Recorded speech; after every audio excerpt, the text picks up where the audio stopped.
them another place. Come with me. 30 seconds and counting.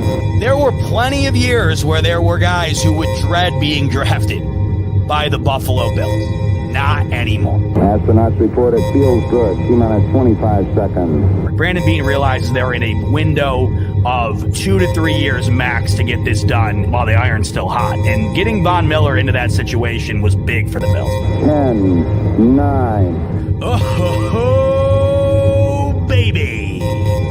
Ignition sequence start.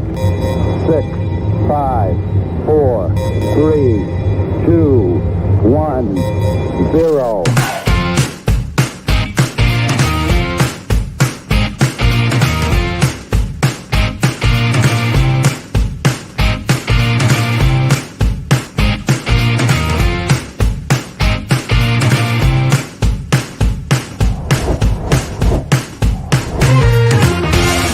Great interview, guys.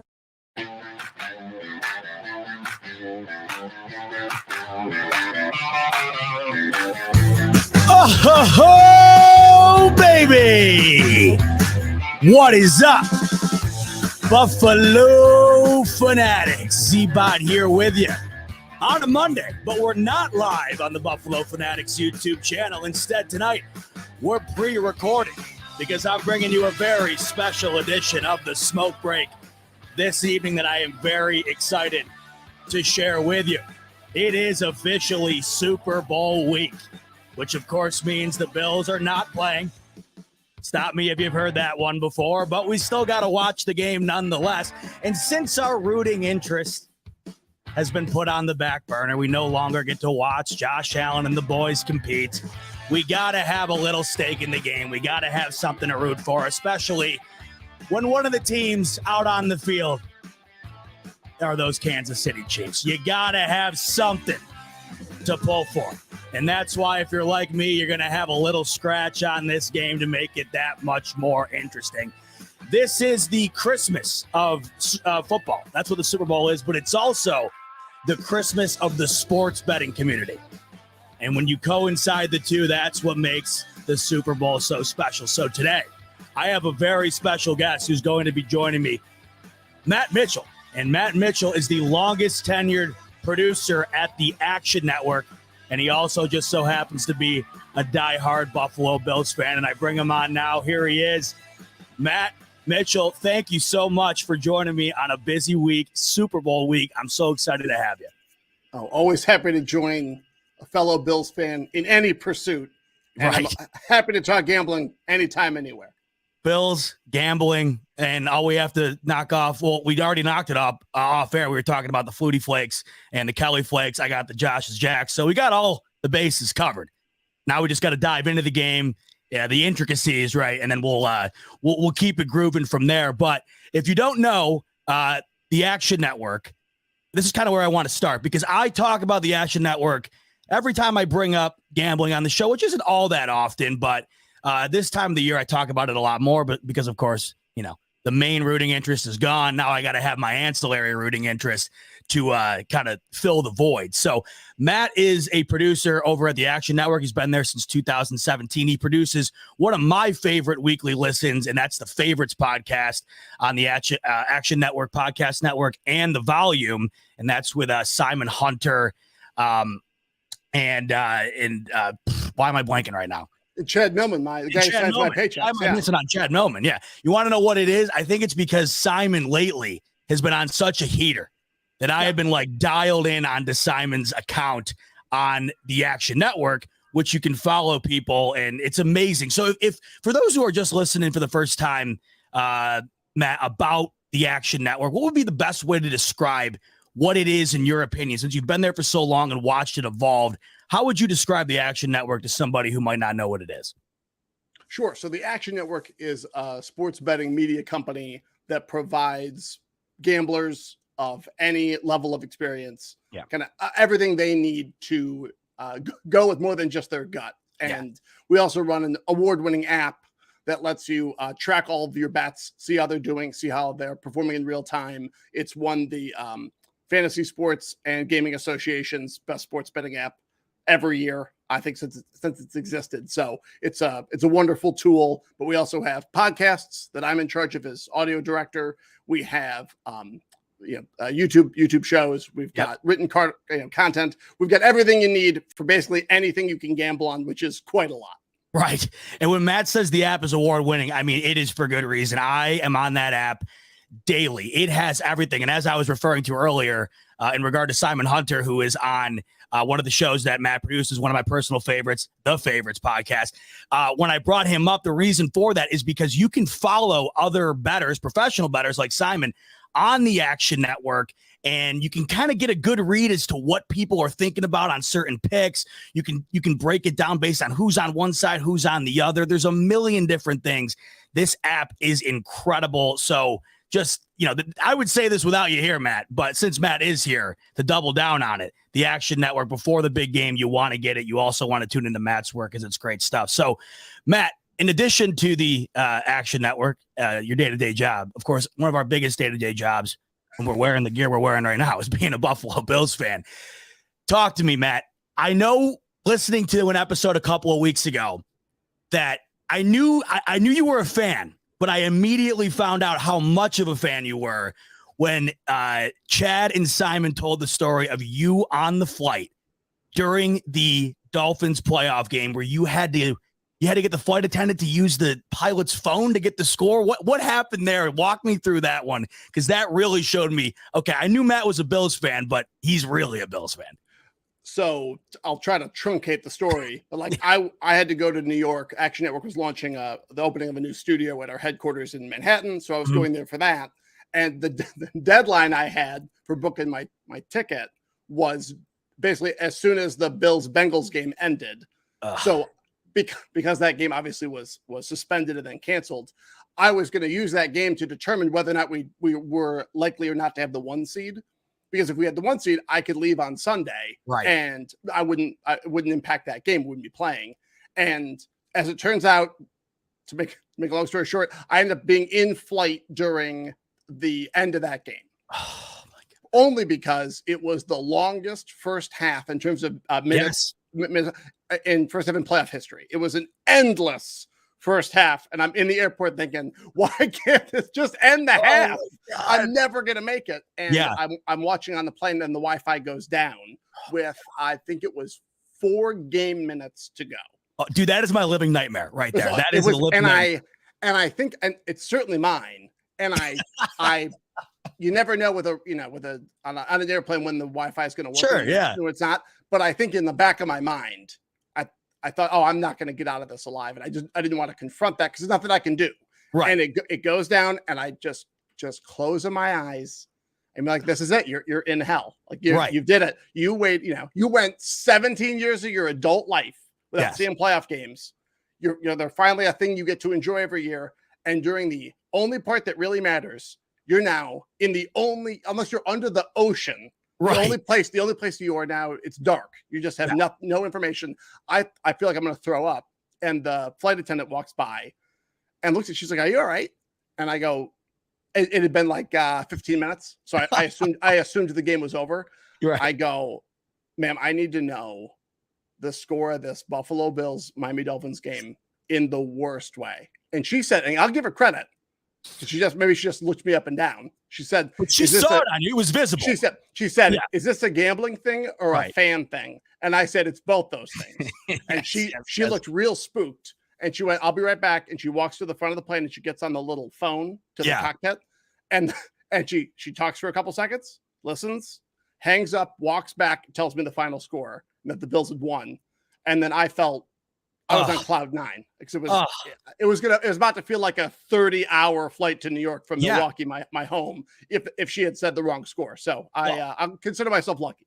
Well, what a legend she is, for one. Not for multiple reasons. One, she saw it on you, and instead of just thinking it was no big deal like most people probably would, because you either get it or you don't. I talk about that nonstop. Either you understand what that feels like or you totally don't. There had to have been part of her that was totally like, listen, like, this is a legitimate, situation for somebody who, like us, worst nightmare would be missing that. And back to your point about that game, as far as the first half is concerned, it was just one of those games. Not only was it like legitimately the longest first half of all time as far as time is concerned.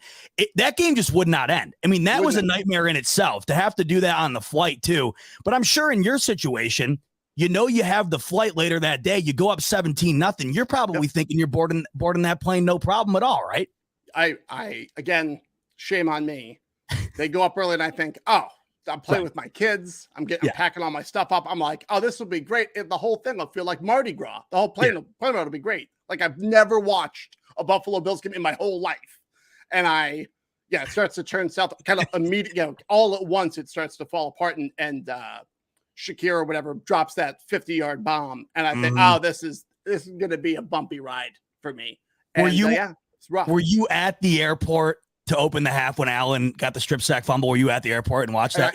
And I'm watching, and it's, there's no Buffalo Bills fans in the Milwaukee airport. Sure. So I'm watching, and these guys next to me like, Jesus Christ, what a clown play that was. And like, I would have. So? I'd hate to care about this team. So it was awful. It was just awful. I'll tell you what, that's a classic. You know what though? The better situation would have been for your event to be the following week and the flight be during the Bengals game, so you didn't have to watch that at all. Now that we all know how big of a fan Matt is, okay, let's get your perspective. The season, as far as expectations are concerned, I think anybody signs up for 13-3, no matter how you get there. I think everybody signs up for the type of season they had, at least numbers wise. If you're a true, fan that watches every down of every game, the Bills had something about them throughout this season after about the bye week where things didn't feel entirely, I don't know, it wasn't clicking the way it felt like it was in the beginning, but yet you still keep winning. So it's kind of tough to face that head on. They faced it head on against the Cincinnati Bengals in a game that, I mean, let's be frank, they just really never seem to have come out of the locker room. So throughout this whole season, and then that happens, as you look back on it, what was your overall perspective on how the season went? And then where were you as far as how it ended and kind of how you took all that in? Well, you nailed it in that. Like, I'll be 38 a week from today. So the Music City Miracle was a formative and very vivid experience as a teen. Right. And then built every single thing about my life changes before they make the playoffs again. If you had told me then, hey, you're going to have a kid, you're going to be a grown man, you'll lose all your hair, and you'll have a child by the time they make a meaningless playoff game again, I would have loved to have jumped ship. But instead, I picked up a gambling habit instead. Right. So I have enough experience to know 13-3. That's a nice time. Like it was nice to enter the season assuming a playoff berth would be a foregone conclusion, and it was. And as someone that is balancing work and 2 kids under 5 and a guy I've gambled every single day since 2009, and a marriage and trying to stay married, you can't. It's a lot of plates. I always tell my wife, like, I get it that I'm going to take this time and watch this Bills game, but any way I can get. I've caught every Bills game, just about every play of every game since like 95. Sure. And to do that, to work that into your lifestyle, you can't be, going to the kitchen and breaking all the plates when you lose a game, Right. So I have to keep it real. I got to keep it real steady. And having, 13 of the 16 games be wins or, whatever. I forgot the Bengals game didn't count. So having a season like that play out the way it did was nice. It was nice that after most games, I felt pretty good. They tried to ruin my Thanksgiving. They were unsuccessful because they got that win. And of course, it was as we were sitting down to dinner. It's like, I think my wife's just like, what an incredibly inconvenient thing you like to do, and it was fine. And then you make the playoffs, but you nailed it. The vibes were all off. Everyone was consumed with anxiety for that Bengals game. And that told Jill all you needed to know. Everyone was, I don't think anyone was fairly confident about that. I hated that we had to play Joe Burrow because as a gambler, I love him. He's cool as a cucumber. Sure. And that was over. But I will say one thing I always shout, just lose regular. If you're going to lose, just lose regular. And they did. The Chiefs game was a good example of how to not lose regular. Music City Miracle. Like, I don't want to have to remember the losses. Just lose.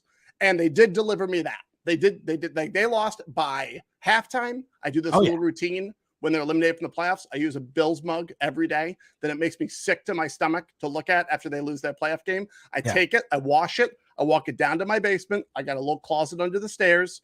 I walk it to the back shelf of that closet, and I put the clean mug back there, and I don't think about it again till the first preseason game when I remember, and I take it back out. And by halftime, I'm cleaning that mug out. I'm putting it in the dishwasher. I'm getting ready to walk it into that closet. So I'd already gone through the stages of grief and acceptance and all that by, certainly by the start of the fourth quarter. Yeah. So I could change my attitude by the time I, see my kids again at dinner. So I was, I will say it ended poorly. It ended poorly for every Bills fan. No one would say it ended super well, but at least it was hopefully the kind of performance and experience that will cause real change and get us to where we need to go to finally get a Super Bowl. I need to do the mug approach. How do you think I felt the first time I walked back into this room after that game? I was sick.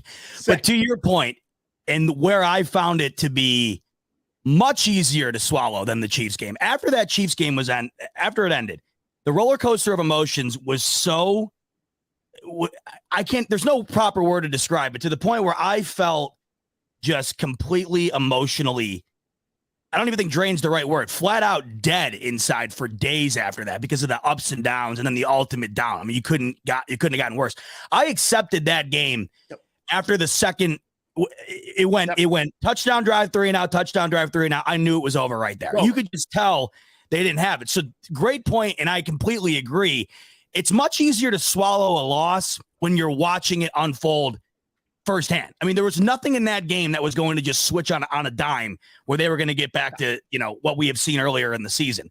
But here's the tough part, and this kind of brings me back to listening to you guys on a weekly basis. And I want your perspective on this too, because as you just said, you've gambled every day since 2009. It feels like when you have a team, obviously for me, I love betting on all the teams. I love betting on the entire league, but with the Bills, it's very tough because it feels like I have a better read on them than I would with anybody else. And sometimes when I see the lines, they're very head scratching. When the Bengals line came out, the 6, it made no sense to me. I had no idea in what world the Bills were earning 6 points against the Bengals in that game. So my initial thought, right, and this is just coming from somebody who develops this instinct, the more you watch this team, the more you get used to what you see out on the field. I'm thinking that the Bengals +6, that just seems like the better play if I was to be, no involvement. But then I'm listening to the favorites. And Simon, who I've been all over all year, I've been absolutely loving the guys and what they've been laying out. They're loving the Bills. And then I'm like, I'm in a complete dilemma here where I'm like, I did not understand this line. They loved it. And then I'm like, well, maybe now I'm starting to love it. But then you saw, I think, the culmination of what we were just talking about unfold. And I just wonder from your perspective, is that something that's tougher to see if you're not as invested as a fan, when you see kind of like the trajectory the team's on, but they're not necessarily proving it in the win-loss column? Like if you're watching the team and they're getting the wins, right? They're getting it done, but they're not necessarily doing it in a way that is inspiring by any means. Like when you first saw that line, what was your initial instinct? Did you think that the Bills deserved that line? And did you think betting on that line before the game would be an adequate way to approach it? Yeah, the line certainly surprised me. I thought it disrespected the recent trajectory of both teams. The Bengals were surging, and the Bills would be lucky to be considered plateauing. Yes, and like watching the Dolphins game could have easily been 28-6 at halftime, but it wasn't. And it wasn't because of referees. It was because we're dropping footballs. And while that will kind of even itself out, that kind of variance can even itself out over a season. After mid-October, boy, we sure were dropping a lot of balls. Like, boy, we sure were. We were playing to form. And the Bengals game was certainly a miss on Simon's part and lots of experts' parts. But because it was, no one predicted it would be a non-competitive game. See, that's where it's tough for me, right? Exactly. And weather plays a big part in that too. And like that was I think it had snowed. There had been no meaningful 2023 snow in Buffalo till kickoff. It's like it's too bad. But the snow wasn't the reason we lost. I'm not making an excuse about that. It was snow. No. Like I said, it was over quick. And they just didn't play to form. And the Bengals played, I think they had a wonderful game plan and executed it better. And that showed out from the opening the opening kickoff to the very end of the game. But Right. the Bills were a team that didn't perform super well against the spread throughout the whole season. But Yes. you know who did very poorly? Kansas City Chiefs. I know They're the fourth team ever to make the Super Bowl with against the spread under 40%. The last team that did it was the 04 Panthers, that team that covered but lost against Tom Brady. All those teams lost too in the Super Bowl, right? All of those teams. It's not a good vibe when you're underperforming. So like it just, the only games that matter are the playoff games. The only way to win a Super Bowl is winning playoff games. You have to get into the dance, and then you have to beat the team in front of you. Eagles had the weakest schedule in the league. Doesn't matter. Some would argue they haven't played a legitimate playoff game yet because they played the dreadful Giants and rolled them. Then they played a team without a quarterback and rolled them. But you can only play the teams in front of you. So I am disappointed by the way the Bills season went. I thought they were. I've known this team for too long and bet on their games for too long to feel extra confident in them by the middle of the season in terms of the numbers they were laying. And they just weren't, like last year with Dable, like they were putting the knife right into people's hearts. Even up 12 late or whatever, the kind of games we used to lose all the time. And he'd be throwing 60-yard bombs and they'd be connecting them and like just pulling the guts out of teams. And that was not this team. That was not Dorsey's offense, and that wasn't this team. It's funny with the when you correlate the fandom to the gambling. When I listen to a guy like Simon, or when I go on the Action Network and I see the experts for a game like the Bills, where I personally feel uncomfortable with the Bills being a 6-point favorite, but then I'm seeing the sharps coming in on the Bills, I get this surge of pseudo confidence, thinking, man, I mean, maybe there's just something going on here that I don't know, and it's making me feel really, really good. I personally try not to bet on the Bills because of that reason. Is that something that matters to you at all or not? Or are you all in regardless? I would answer that by saying, and I do want to make it clear to anyone who's unfamiliar with me, like we hire experts. We have professional bettors on our payroll. We have guys that do this all the time. I am not a professional bettor. I bet all the time. I have almost none of my own opinions. Generally, I listen to the information our experts provide and then make my decisions from there. So like, I'm not a person whose information alone anyone should be seeking out. You should try to find it at the source, which is where I get it. Anyway, I actually don't mind people that bet their team's games. I would say whether or not it is your team or a team you hate, you can get a very good vibe for one team in any sport. And you can tend to get it right kind of all through the season. You see when they are, you can tell the things that aren't on a spreadsheet when they are not going to play to form.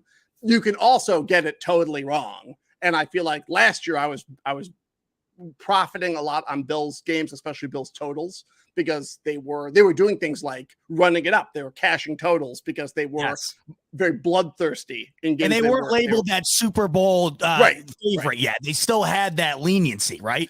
And this year, I just totally ate it. All year, I would be filled with dread and they'd win easily. I'd feel confidence and they would squeak one out. I thought we'd beat the Jets by 7 million, and I still can't believe we lost outright to Zach Wilson. Like it was a weird season. I felt like I never could get it right. But yeah, in terms of betting with your head, not your heart, I think people that gambling should be making the entertainment product better for you. It always does for me. It is not, if you're already overly invested, adding gambling to it's like, I don't know, putting chocolate sauce on a Big Mac. He doesn't need it. That's going to make it worse. And it's going to make you mad. So just save it for dessert, save it for something else. And the reason I actually thought of that is because I was listening to Chad and Simon on the favorites the other day, and Simon was at a crossroads himself because he loved the Eagles going into the Niners game. And I know there was a lot of variation as to who was on what side going into that game, but he had kind of mentioned how it was tough for him to set aside the fact that, he just loves the Eagles. So is it just that playing into it? And I feel like that does that for me sometimes. So my general rule is to kind of just avoid it, because I do, like you just said, you do wind up eating it at times when you think you got an edge or you think you know something and you see what you saw against the Bengals. And the big thing too, for me, the Bills are favorites a lot. That's nice. Yes. I watched, there's this great quote from Dabo Sweeney where he goes, I'm not going to be mad after a win. No one's going to be more miserable than me after a loss. I take losses really hard. I ain't going to be miserable when we win.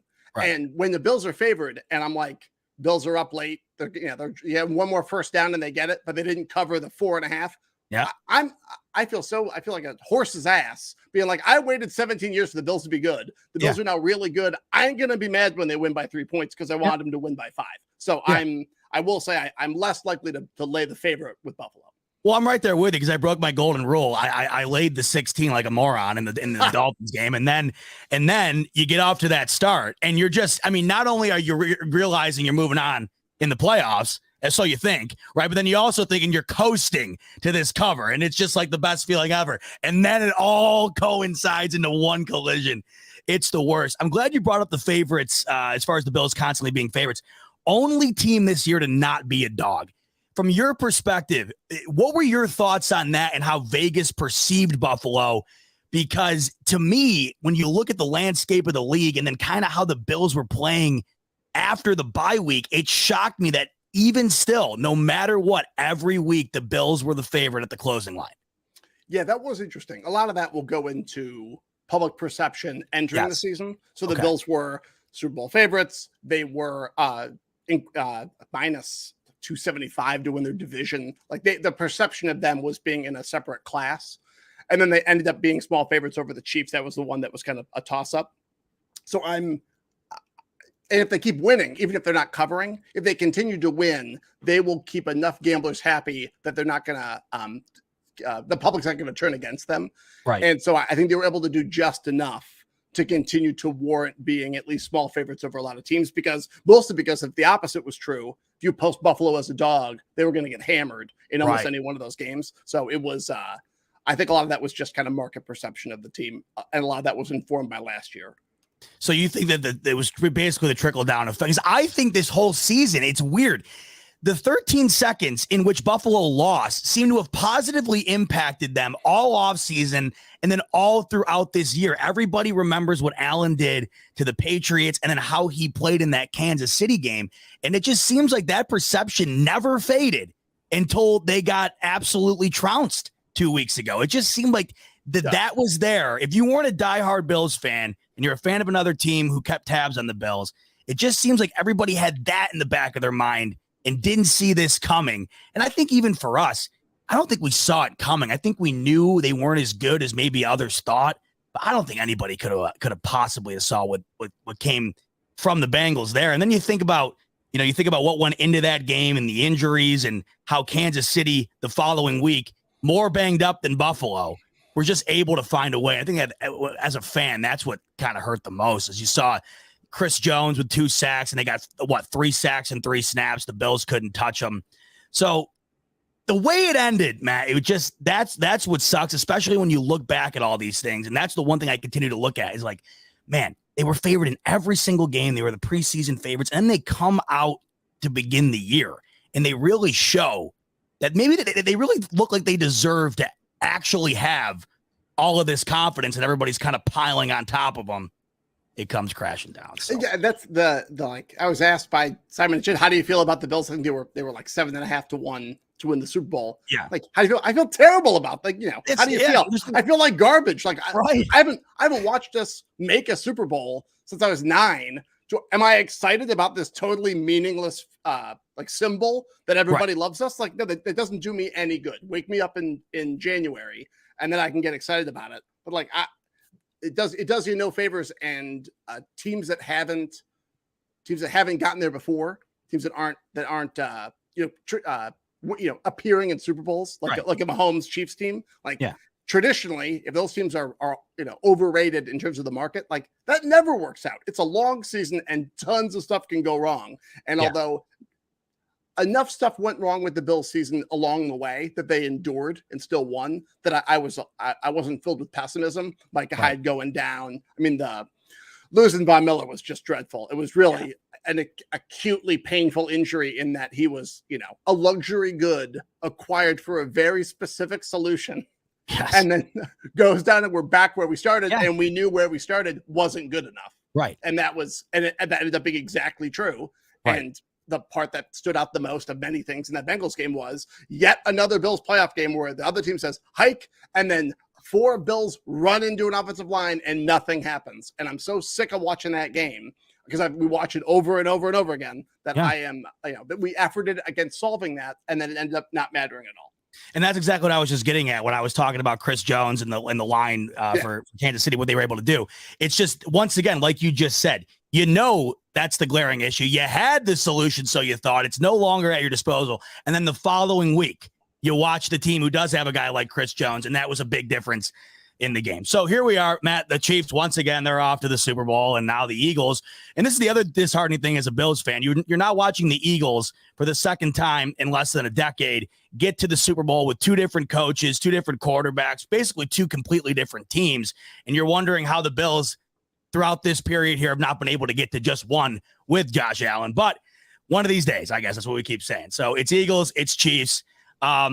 Before we get into the bets of the game and kind of looking at it from a gambling perspective, just being at the Action Network for yourself, and I think at this moment in time, it's more prevalent than ever because this is the week where I feel like most people, if you're not huge into gambling on sports, this is like the week where everybody all of a sudden gets into it. But for you guys at the Action Network, and since you've been there for as long as just about anybody, you have watched the transition from gambling kind of being taboo to the league to now all of a sudden it's embraced in totality. I mean, it's everywhere now. And because of that, it is exploding. It's never been more popular. What's it been like for you as we hit the Super Bowl here, where this is like the pinnacle for betting? What's it been like for you to get to this point and watch how it's grown from, where it used to be, where it was basically, don't talk about it, to now it's, one of the biggest things to hit sports in a very, very long time? Yeah, it's been incredibly gratifying. I wasn't in audio production. I wasn't in sports betting after college and early in my professional career. Yeah. And then I quit that. I went back to school to learn audio production, and I wanted to work in podcasting in general and kind of audio storytelling. But I love betting. I was a bettor first, but I didn't think of a future in sports betting kind of because it was illegal. Like it just wasn't. It was, everything was in the shadows. When I finished my master's program, Chad Noman, my boss, who used to be the executive at ESPN, and he led all the betting coverage there. Among he's the head of editorial. He left to go help found Action Network. That was when I was finishing the program. For once in my life, timing worked out great. So we finished. I say, hey, can I intern at this company? And I was too old to intern. I was a grown man, but it was like I had the opportunity. I was able to get in, and the month I graduated was the month PASPA was repealed and the federal ban on sports betting was removed in May of 2018. The timing was exquisite, and because Action had kind of had gotten a lot of whispers that was probably coming down the pipe by the next football season, Action had a head start. So now this is my 5th Super Bowl with Action. That's how many Actions had, and I'm like, it's so gratifying to see something I did every single day, mostly in obscurity, mostly in the shadows, or only with, you're at a bar, you realize another guy cares a lot about this blowout. Hey, you gamble on this, and you meet your other kindred spirits that way. To having things be regulated, out in the open, expansive. The leagues love it because it's a new revenue source. The states love it because it's a new revenue source. And people who imagine it as this, that gambling is exploding, it is getting more popular to a degree, but what it's doing, it's helping to eliminate a black market.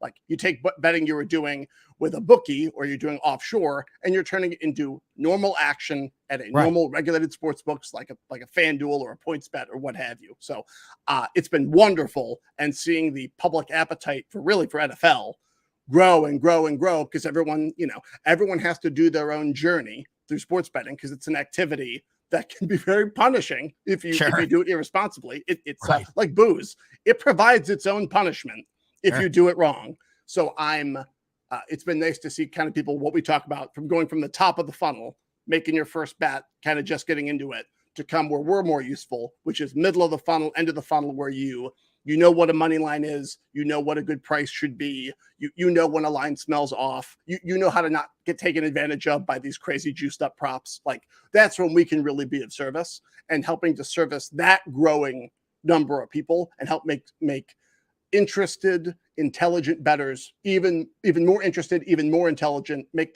even smarter investments in the world of sports betting is very gratifying, and helping to be a conduit for that, both on the favorites, the sports betting, the Action Network podcast, our other flagship, which is a great resource this week, and all of our other 10 shows.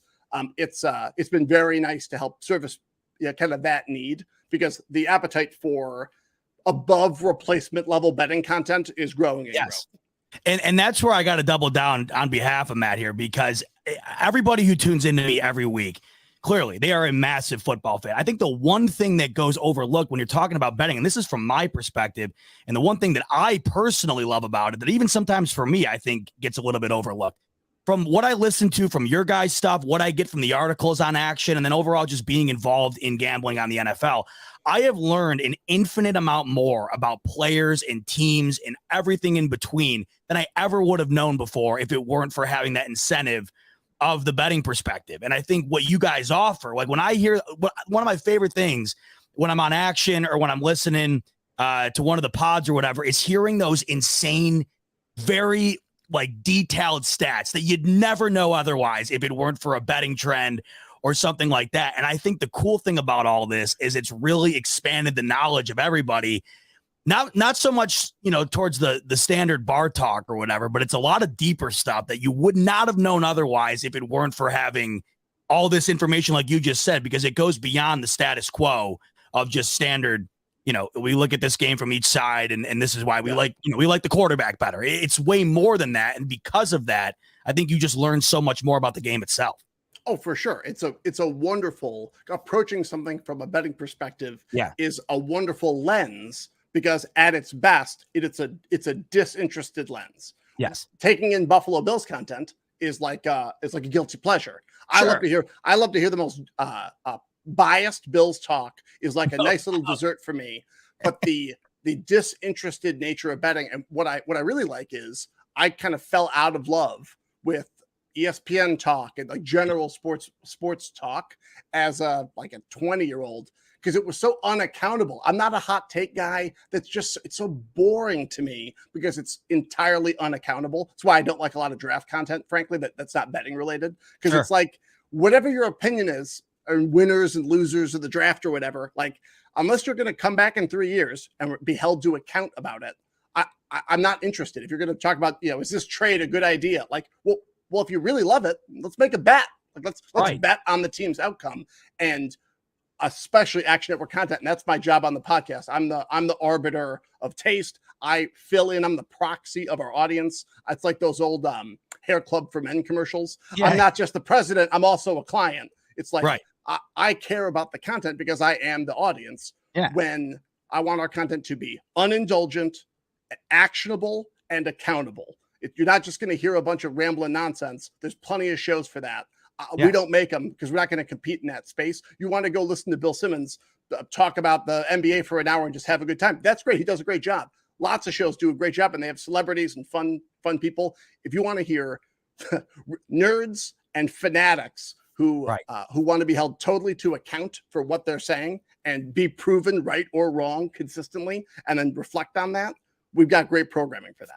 And I think you're nailing all that on the head, because I think the way you do it's great. Like, because behind the informative stuff will be like the big balls bet of the week, where you have an audio bit of a guy getting nailed in the balls. Like, I love that part of the show because you get that fun. You get that funness of it, but you also at the same time blend it perfectly together with the information. But it's funny the way you're talking about it here, because when you're getting into the nitty gritty of the nerdiness of the betting and whatever, when I listen to the national pundits or whatever, I'm a big fan of Colin Cowherd. So I first discovered Chet Millman through him going on Cowherd and doing the Sharper Square. And then I didn't even realize I had already had the Action Network and was already a big fan. I never put two and two together that was Chad. And that's how I found your guys' pod. And so it all kind of came together. I think you find an avenue to get there, but that's the beauty of where we're at now. And what you guys offer is you have all these outlets, and the ability to get all this information in a way that's presented in an awesome way is the bomb. It's truly, I look back on it and I think that it was a space that should have been occupied so much longer ago, because you just see how many people absolutely just head over heels love it. And with a lot of, I'm biased. I love podcasts. I'm an audio guy. I like the audio medium because it lets you do a lot more and you can be a lot more portable, and you can just kind of it's a nice accompaniment to doing other stuff in a way that video isn't. But being able to add a lot of rigor to an industry and kind of a niche market like sports betting audio that just kind of lacked it. That a lot of it is either it's really indulgent or it's designed to be like a no-cost live show that we're gonna print, slap onto a podcast, and now that's the podcast version. You're getting, you hearing people sneeze on a show or whatever. Like I find some of that so like I'd never put my name on something like that. So my primary goal is also to make sure the shows are smooth and listenable, and if I've done a good job, it feels like I didn't do any work at all. Feels like that's just how they were talking. And like it should be like my dad would describe Gilmore Girls. It's just like real life, but better. Right. Everyone's real snappy. So I'm excited that I'm glad that you like it. I'm glad to tell your listeners all about it. It's just really, it's been a labor of love. We did 1,100 episodes across our various channels last year. We did 31.9 days worth of produced audio. I'm obsessed about this stuff. It's what I'm all about. So it does feel like I'm living a dream. Well, I think you are, man, and congrats, because it really is awesome. I got to say, though, contrary to what your dad believes, I love the shows, probably because they're the opposite of Gilmore Girls. Chad and Simon in the game, they don't talk nearly as fast as the Gilmore Girls. Those girls. My girlfriend loves that show. Every time she's got it on, I go, how can you understand what in God's name they're saying? Unbelievable, but it's a good way to put it because it is better than life, but in a way that's also much faster paced than regular life too. So yeah, like a golf course is to nature. It looks like nature, but it's all cleaned up. It's all manufactured. Exactly. Yeah. So I'm sure you've realized over this time here, going from 2017, I'm sure the majority of your audience was probably people who are already very into sports betting. I'm sure that's grown into people who have obviously found out what it is and then have grown, an interest for it over time. And that's still continuing to happen, of course, right now. So as we head into the Super Bowl, there'll be plenty of people who either love football or don't bet on it or aren't necessarily huge football fans, but want something to root for in this game.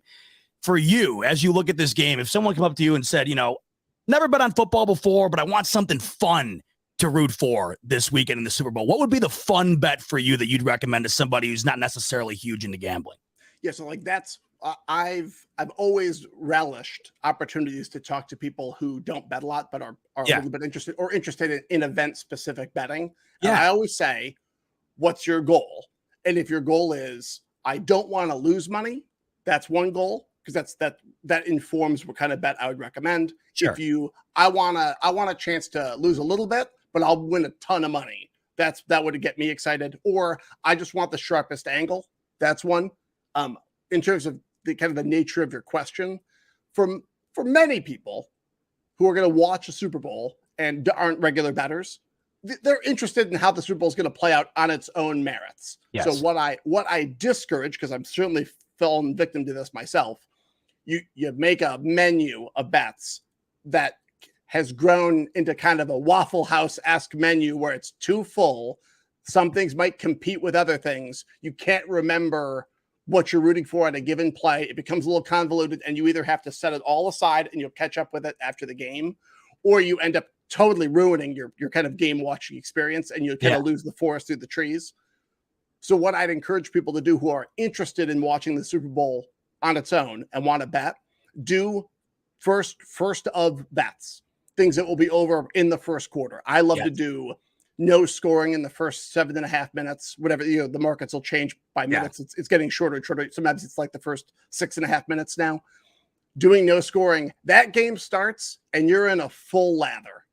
And you can, and you also provide some entertainment to your Super Bowl party because they're like, oh my God, Matt's hoping nothing happens. He's hoping they run the ball every play to start this game. Yeah. He gets so mad when there's a penalty because the clock stops, stuff like that. And then it's over. Then you're no longer a distraction. Yeah. You've won or you've lost. That's a fun one. The other ones I like are first touchdown scorers. Like, picking a player for each side who is a longer shot. Or maybe one who's like an even money, or one who's like a 3-1, like a Travis Kelce, and then you pick another longer shot for the other team, so that no matter who has the ball, you have an interest. Maybe you pick defense or special teams at like 30-1. Mm-hmm. So every play is really exciting, and you approach it that way. But once that first touchdown scored, you're carte blanche, you're back to enjoying the game. You lost a little bit of money, or you had this hilarious win. It's a good undistracting way to enjoy the game on its own merits and not have, people that do a million player props, like, God bless you. But like, I can't watch a whole game and keep track of how many catches Quez Watkins has. I'm not watching the Super Bowl through that lens. That's not fun. I'm all over that. I'm all over Raybon this weekend, by the way, with the Quez Watkins. I'm glad you brought that up because that's my sweater this week. And I'm glad you also brought up the Lost in the Weeds thing, because that's where action has been. For me, that is my absolute favorite thing about it. If I had to track all the things that I put in on the app, I would never have a clue what the hell I'm rooting for. That, to me, out of everything, because I get the notification where I'm like, half the time I'll forget. And I'll be like, oh, right. Yeah, I had that leg of it, right? I am so glad that you said the no score in the first quarter, because back in college, we called it first inning nectar. We would bet on no score first inning in every baseball game we could get our hands on. And all of my buddies and I are huge football fans. None of us are baseball fans. But this goes back to your point where you said you're in a full lather, and especially for somebody who is not a huge football fan. That first inning was the most fun you could possibly have watching a sporting event. And this is coming from somebody who is just the farthest thing from a baseball fan. Oh, I'm a total degenerate. There's no secret about that. Yes run or no run first inning is also lovely, because sports, and by extension, sports betting, don't always offer you the promise of, and it's going to take about this much of your life. That Bills Miami first half's a good example. You wanted that to just be over. It's taking up way more of your time than you want. Those first inning bets, you're like, I'm going to play some money, and I'm going to have a guarantee of 7 to 13 minutes. It's going to be done for sure. Because if it goes longer, they probably scored a run. So I know exactly how long it's going to take. I will be in a full leather from the moment that first pitch begins. And by the time it's over, I'll be able to move on with the rest of my day. And if you get someone else involved, you really get to Thelma and Louise over that cliff together. Because you're just hurtling towards it. And I lost one in Reno. I had a bunch of clients and they wanted to, hey, you're Mr. Sports Betting, back in my old job. Yeah. And I told them, we're just going to do this. Pick a game and we'll do no runs. And they were from Philly. So we did a Phillies game. Yeah. What's that guy with the long hair, the white guy with the long hair and the big beard? I forget, he hits all the home runs. I forget his name now, but he played there for a few years ago. Okay. Jason Worth. Okay. Two outs, bottom of the first, nobody on, full count. He hit one that is still going. He hit dead center over the batter's eye. Yeah. I feel like it was in the air for an hour and a half, and we all lost. And they were like, so you find this fun? I was like, that was probably the best part of my whole week, losing that. Like getting the drama. I felt like my heart was going to explode out of my chest because I was one strike away, and then you lose it. I was like, I'm high as a kite right now. So that's I love that you love that. No, you're killing me right now, because we had it on an Angels game, and it was the bottom of the first, and it's Mike Trout up, 2 outs, and he single shot homer. Dude, this was our sophomore year of college. Every time something bad happened to us in college from then on out, we called it getting trouted. That's how much we remembered that. So the fact that you just said that is killing me right now, because I basically have the exact same scenario just scaled down in the college dorm, watching Mike Trout just end our hopes and dreams of whatever it was. It was probably a $10 bet that we were going to use that night to go out with, and we were just absolutely devastated. It's the best, and you make that memory with each other, and it's so much less convoluted than doing a player prop over a full game. It's like, hey, you want to manufacture some fellowship with some strangers? Say, hey, everybody, here, I'm putting $50 for each of us, and we're going to bet this first inning. And boy, you get some friends quick. No doubt about it. Because you're not asking them to hang out with you for an hour and a half. You're like, we're just going to get a sports book. Be like, all right, let's do it, man. And then if you win, you have the money, you buy me a beer. And like, if the person's not a total creep, like, that's a nice friendship cheat code. It's hard to make friends as an adult. So it's no doubt. It's like kind of a fun way to. Well, either way, you can cry together or you can celebrate together. It's the best. I got to follow up on your point on the props here, because obviously over at Action, you got a lot of great data, and then you got a lot of great guys who analyze that data, put that into the props place. So even though that you have the guys that you work with, where you're getting the information and they're putting it out and they love a bet or whatnot, are you still not into betting props just because you don't like to have to keep track of them, or will you go that route at times? Oh, I'll do a few Super Bowl betting props. Yeah. Like the markets move so fast. And I'm just not a player prop guy. I like lots of stuff. Like I love action. Like I love having action on anything. No doubt. But like props complicate my viewing experience. If I'm betting props, it's for a game I'm not watching. I'll bet if they really love an NBA prop, I'll invest. I'm not going to watch that Nets game.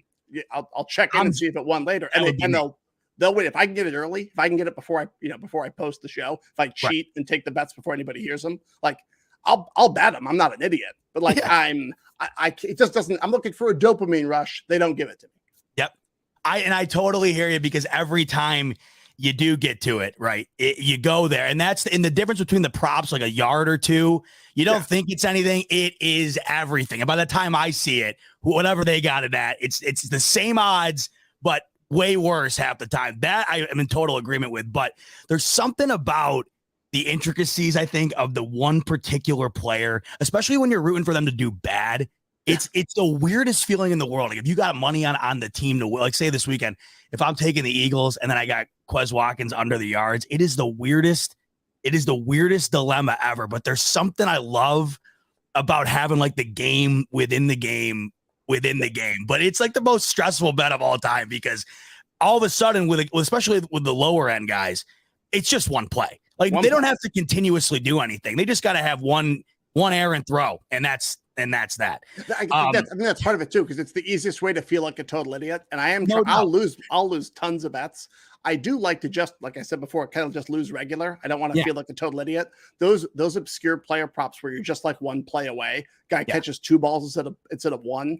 End of the game, he catches that second one, you lose. I feel like a total dummy. You're like, what am I doing? What a dumb way for me to lose money. I didn't even care about this. I'd rather get backdoored on a total.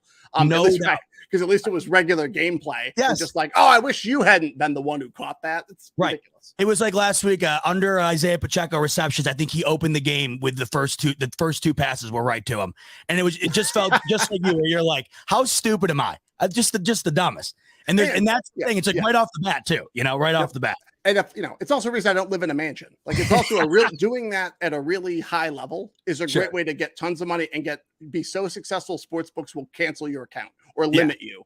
Right. That's not I don't have that problem because I don't have the discipline to do it. And I know that that's a me problem. Which is why I produce the shows. I don't star in them. So that's take that with a grain of salt. See, I like your angle on it, where you have the fun behind the scenes. I'm much more like you, because to me, the reason I don't, the reason I'm not, I'll read articles. People are like, oh, like, what do you do about being limited? I'm like, dude, what are you talking about? What are you guys doing that I'm not aware of? I would pay to get the email that I'm being limited. As we go into this one, Matt, as we go into the Super Bowl, and as you've kind of compiled, I'm sure, all the information that you guys will use throughout the week for all your shows and stuff. As you've thought about the game as it comes closer, what's the one thing that you look at for the Eagles, and then the one thing you look at for the Chiefs that you think is advantageous for either side? If someone was listening to this and they were kind of thinking about going one side or the other, what's the things that you look at for both teams from a betting standpoint that you think plays in their favor? For the Chiefs, it's like we talked about, that they were under 40% against the spread for the season. They did not have an amazing season. Yeah. From a market perspective, they consistently failed to meet expectations in that department. A lot of times they were big favorites. That's part of it. But that's a team I just watched almost lose to the Raiders in a game they had to win. Like they're a team that can screw around and fall flat. And they, if we're being honest, probably should have lost to the Bengals last week. They probably shouldn't be in this game. So in terms of the perception, I think the Chiefs are being perceived perhaps as a little bit stronger than they are, especially with the injuries at wide receiver, in addition to the uncertainty around Mahomes. If he's anywhere near as immobile as he was last week, they're going to have a real problem, because his magic is always in both things, is throwing and running. When he can do both, he's at that maybe best of all time level. Without that, he goes back down to earth a little bit. He becomes just very, very good. Right. And to win the Super Bowl, they're going to need more than that from him. From the Eagles' perspective, I will say one of the things I've heard, that, including on our own shows, the handicap doesn't necessarily need to be more complicated than 5 years from now. Do you want to say, I got to bet Patrick Mahomes as an underdog in the Super Bowl? I get that. Where you say, like, is this guy really going to lose? And I don't ever mind that kind of thinking. I'm just scarred. But I did that twice in my whole life. I've done that. And I feel as confident today, even though they lost, as I feel as confident then now. Is Tom Brady going to lose to Eli Manning in a Super Bowl? And then I said it again. You did it again. He lost both of them. And I still can't believe it happened. They haven't lost the game all year. How can I not back the guy? And I hate the Patriots. Of course. Just being like, am I going to go to bed tonight and say, Tom Brady lost Eli Manning again? Right. And I lost my ass on that game. Yeah. Because I let the handicap just be that. Sure. So I'm too scarred by that experience in the Super Bowls to say Mahomes as an underdog. That's good enough for me. I think of that Chiefs Tampa Super Bowl where the game was like they were getting pressure without having to blitz. Oh yeah, Mahomes was running for his life, and right from the jump, you knew it was the wrong side from the jump because they weren't able to throw it all over. They didn't look like they had any magic, any kind of go. Yeah, and I wonder if 5 minutes into this game, the Eagles will be that Tampa team for Mahomes. And so I think, although I'm very unexcited about this matchup from a betting perspective, and I think the market reflects that. Yes. It's just too evenly matched. And there's too many uncertainties. At the end of the day, that might be all I need is to just say, I want the better defense.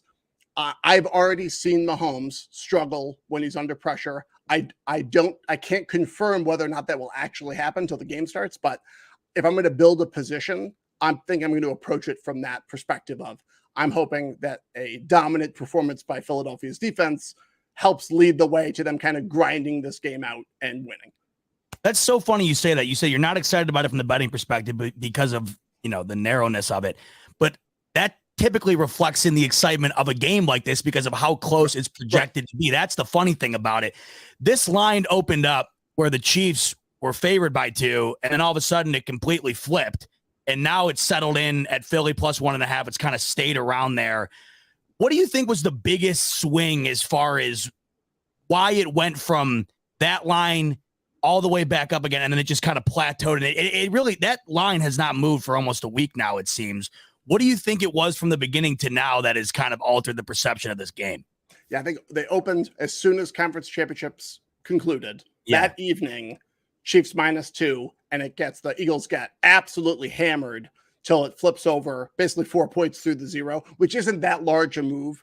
Right. Plus 2 to -2 isn't nearly as significant as 2 to 4, for example, because it would cross over key number of 3. Obviously, you know that.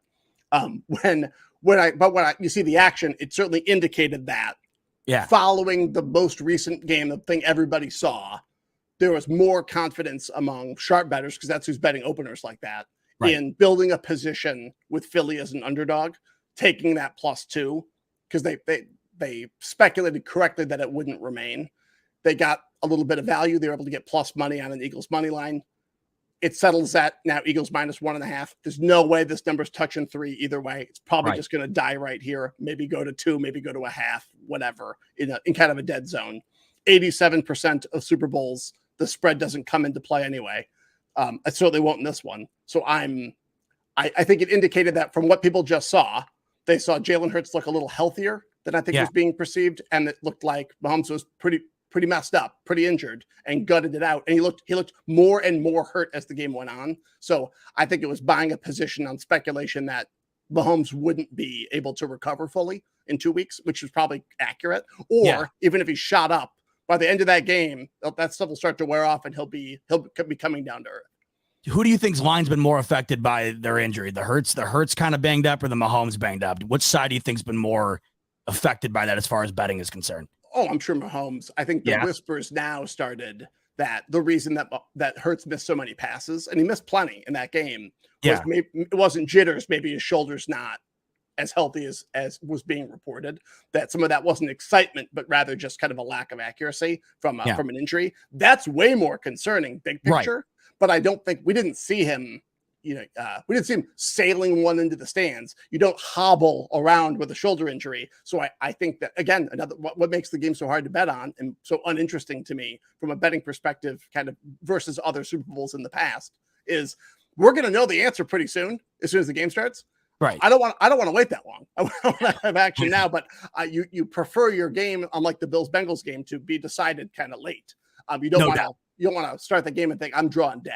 So I'm a little concerned because there's a lot of question marks left. Yeah, I'm just like you because I've been continuously checking the app, waiting for something to move. I even have the alerts on, and I figured by now, after it's been at least a week, it just seems like nothing's. I know the total's moved up a little bit, but it just seems like that line is stubborn. And I've been dying to see if it moves at all. And I'm sure. What do you think towards the game when it starts? Do you think that it will alter to some degree, or is this 1.5 where we're going to see it finish up at? Yeah, because the perception of both teams is pretty equal too. It's not like like the Bengals tend to be a fairly unpopular team. They're small market. They tend to be unexciting for now. Yeah. Like the Jaguars. Nobody likes betting on the Jaguars. Like these are two prominent, well-respected teams with enormous vocal fan bases and exciting quarterbacks who can run around. Like it's not exactly. I think there will be a lot of equal public action. You could make a very coherent argument for both sides very easily, which is again, another reason it's hard for me to feel super confident. And if I see anyone that's really, really confident, it tells me they're not particularly sharp. Like even the sharpest people we know are like, I lean to this side, I'm going to bet it, but they're not slapping a shoe onto the desk saying it's my shoe in of the week. Go Chiefs. Everyone with a brain should feel at least a little bit of push and pull when it comes to this line. Every one of the sharps I've heard from your guys' network, everyone has their reasoning, but then everybody has said, but I do understand completely why the other people have that reason. That seems to be what I continuously keep hearing. They just tend to favor one side more than the other, I guess. If people like you and I had real discipline, we just wait to bet it live. We just say, I'm not going to bet anything. I'll wait till the end of the first quarter. It's not how life works. So I'm going to get a couple of Bat Blues in me. I'm going to get all zhuzhed up. And I'm going to start firing off bets at noon. So we are two peas in a pod. Yeah, no question. What are we going to do? You know, before we wrap up, just a couple more to pick your personal brain going into this game and how you're looking at it. Overall, is there one bet going into the Super Bowl that you bet no matter what? Doesn't matter who's playing. Is there a bet you just love to have down for every Super Bowl? We've an expert, Sean Kerner, and Sean is one of the best player projectionists in the world. And that's not me saying that. Our company Fantasy Pros ranks them a third party, and he's top 5 every year. No one finishes top 5 consistently. It's too hard. And he's on the show with you guys tomorrow, right? You guys are doing a whole table. We're recording as soon as this show ends. You and I will record our Propapalooza episode of Action Network Podcast, and he'll also be on the favorites. He's amazing. Awesome. One bet he gives me every year, and it's so much fun, is who will pick a punting prop. Last year it was longest punt under 53 yards. So the minute they get to their own 45, you can't, or their own 47 or whatever, you couldn't lose. So betting every drive to just make it towards midfield, and then I could breathe easy. I had so much money on that. It was so much fun. Didn't even come close. That's amazing because midfield's like an end zone almost for your bet every time. Precisely. Exactly. That is awesome. So, and then if they punt, he was like, it's 50-50, but I don't think there's going to be that many drives stalling out early. He always has incredible reasons. So I'm going to wait. He's going to give me his favorite soon for the show, I'm sure. Yeah. And then the line will move and it'll be terrible, but I think he's going to do probably like a over under distance of the first punt, like punting. I don't know why I think that's so much fun, but it's a moment in the game that's usually kind of everyone exhales and it's going to be less interesting. And that punter comes out, I'm on the edge of my seat. Oh my God. I think, but that's probably why you love it. Because when else are you on the edge of your seat when the punter's taking the field? You know what I mean? So I think that's always a fun one. That, and like I said, the no scoring in the first X number of minutes, that's always fun too. So in this particular game, right before we wrap up here, is there one bet that's your favorite? And is there one bet that you are like, I wouldn't touch that if you paid me?